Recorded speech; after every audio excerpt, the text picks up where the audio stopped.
How are you? I think you are well by the grace of Almighty. Welcome to my channel. আজকে লেসনটা তোমাদের অষ্টম শ্রেণীর নতুন ইংরেজি বইয়ের এক্সপিরিয়েন্স 9.2.1।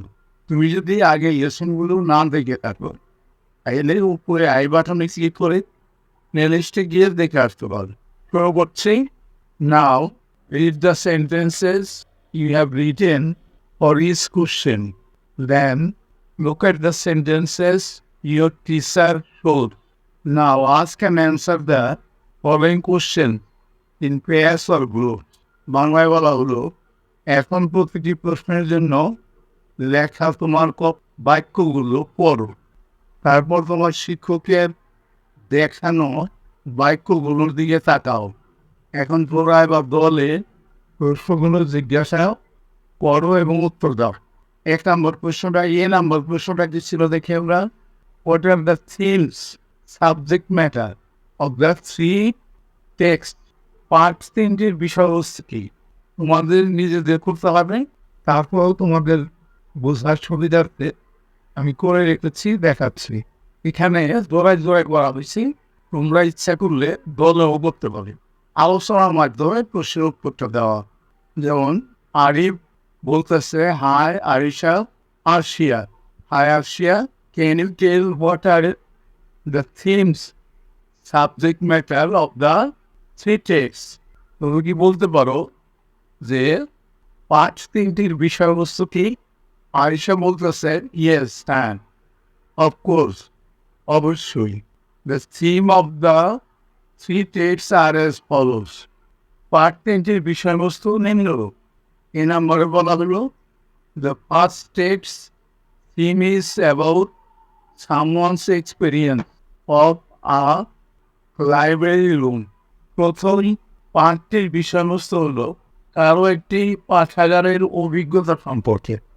দুই নম্বরে বলা হলো, the second text is about the description of a library room.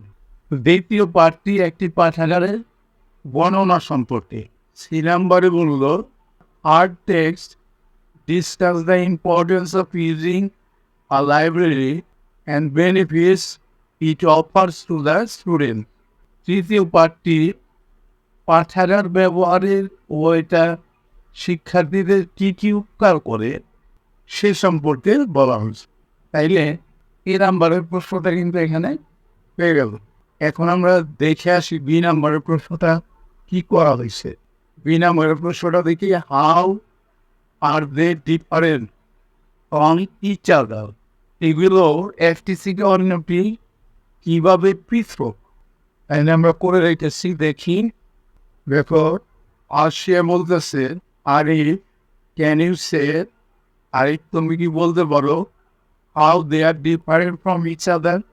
তারা কিভাবে একটা থেকে অন্যটা ভিন্ন? আরিফ বলতেছে, ইয়েস, হ্যাঁ, আই ক্যান সে, আমি বলতে পারি। এই নম্বরে বলতেছে Arif, the first text is more narrative in nature. প্রথম পাঠটি অধিক বর্ণনাত্মক, ডিসক্রাইবিং আ পার্সোনাল এক্সপিরিয়েন্স, ব্যক্তিগত অভিজ্ঞতাকে বর্ণনা করে। এরপরে বি নাম্বারে আরিফ বলল, the second text is descriptive.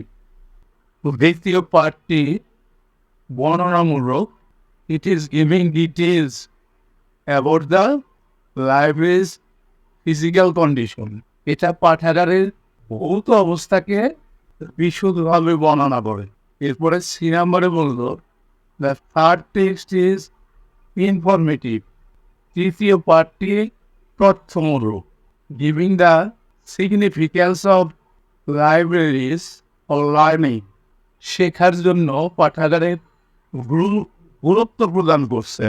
তাইলে বি নাম্বারের প্রশ্নের উত্তরটাও কিন্তু হয়ে গেল আলোচনার মাধ্যমে। এবার আমরা দেখে আসি সি নাম্বার প্রশ্নটা কি বললো। সি নাম্বার প্রশ্নটা, do you know what this three different text are called? তুমি কি জানো এই তিনটি ভিন্ন ভিন্ন পাঠকে কি বলা হয়? আমরা করে রেখেছি, দেখে আসি। আরিফ প্রশ্ন করলো, Arisha, do you know what the three different text are call, এই তিনটা ভিন্ন ভিন্ন পার্টকে কি বলা হয় সেটা কি তুমি জানো? আরিশা বলতেছে ইয়েস, হ্যাঁ জানি, আই নো, আমি জানি। I have learned it from our teacher, আমাদের শিক্ষকের নিকট থেকে এটা আমি শিখেছি। The three different text can be called as follows, তিনটি পাঠকে নিচের মতো করে বলা যেতে পারে। In number, the first text is our personal native person. প্রথম পাঠ্যটি একটি ব্যক্তিগত বর্ণনামূলক অনুচ্ছেদ।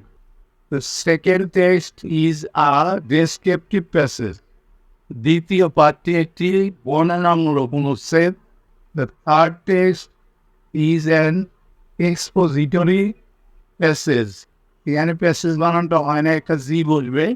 তৃতীয় পাঠটি একটি ব্যাখ্যামূলক অনুচ্ছেদ। এটার সাথে কিন্তু আমাদের আজকের লেসনটা শেষ হয়ে গেল। অবশ্যই তোমরা পরবর্তী লেসন দেখবা। See you next.